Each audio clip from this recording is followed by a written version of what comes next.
It is very important to know कि baby कैसे बनता है और क्या फैक्टर्स इंपॉर्टेंट होते हैं.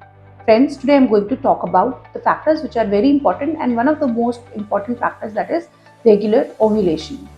See, both male and female are important in the process of making a baby, but there are essentially 5 elements which should be adequate in order to have a healthy reproductive or a family life. Number 1 is that the ovary.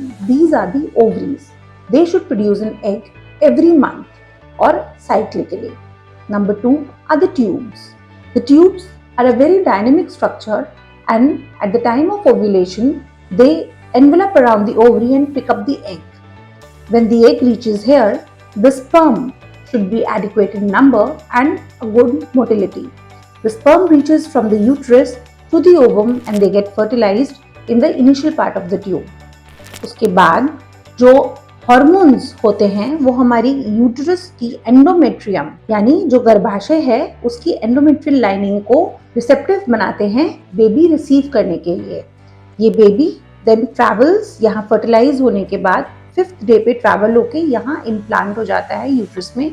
तो uterus should be adequate, there should be no fibroid, there should be no polyp, there should be no abnormality otherwise in the endometrial lining. तो 1, 2 sperm is the third.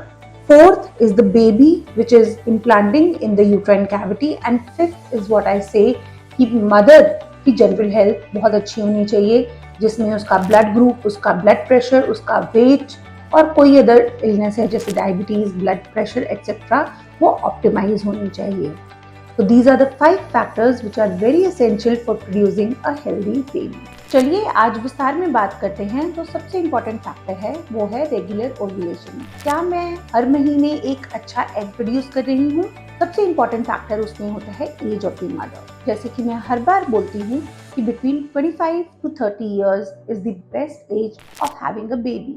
इसमें जो egg में chromosomal abnormalities होने का खतरा होता है वो मिनिमम होता है और एग क्वालिटी बेस्ट होती है. सिम्टम्स ऑफ ओव्यूलेशन क्या होते हैं? कैसे पता चलता है कि मैं ओव्यूलेट करने वाली हूँ और यही टाइम है to have intercourse that leads to baby? Yes, girls, all of you should be aware कि यू कैन फील जैसे जैसे एग बनता है, it takes approximately 14 days for an egg to become mature and 14 days for it if it doesn't need the sperm to disintegrate. So in a 28 days cycle, which is regular, you are ovulating at around 13th to 14th day.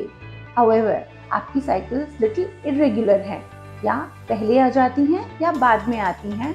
तो एक thumb rule आप ये मान सकते हैं कि 14 days के egg disintegrate होने का पीरियड फिक्स है, यानी सेकेंड हाफ जो है साइकिल का वो फिक्स है. फॉर एग्जाम्पल अगर 35 डेज की साइकिल है तो फिर 14 डेज आपके फिक्स हैं और ovulation would be at around 18th और 19th day.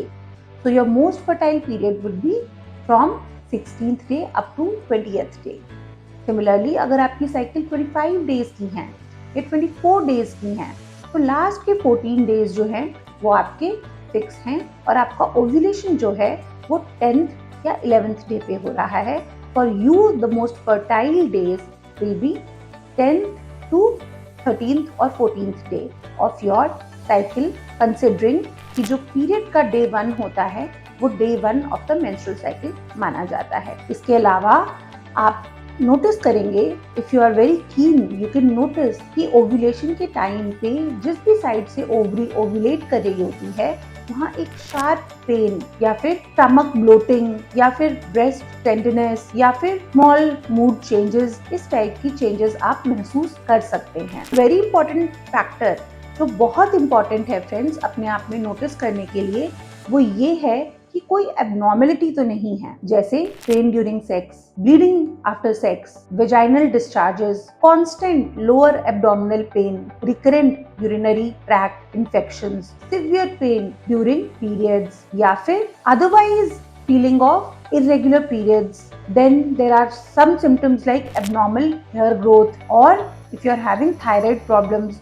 if you are having high stress levels, these are the symptoms that you may not be ovulating regularly or properly. So, if you are more than 35 years of age, or you are diagnosed with polycystic ovary or thyroid disorder or any other gynecological or systemic problem, then do visit the gynecologist to know your fertile period and before planning a pregnancy. Girls, the point of my talking is to inform you to take decisions early and in a better way. An informed decision is always a better decision.